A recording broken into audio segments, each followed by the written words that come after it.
kapatid na Eduardo B. Manalo, ang amin pong pinakamamahal na tagapamahalang pangkalahatan. Kami po dito sa distrito ng Quezon City, sa pangunguna po ng mga ministro at mga manggagawa, kasama po ang lahat ng aming sambahayan, ay bumabati po sa inyo ng maligayang kaarawan. Maraming salamat po. Mahal na mahal po namin kayo.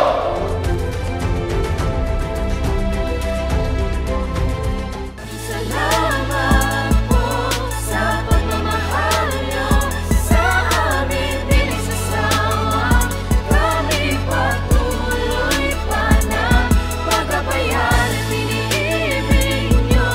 Ipinapanalangin. Salamat po, aming tagapamahalang pangkalahatan. Salamat po sa pagmamahal niyo sa amin din sasawang.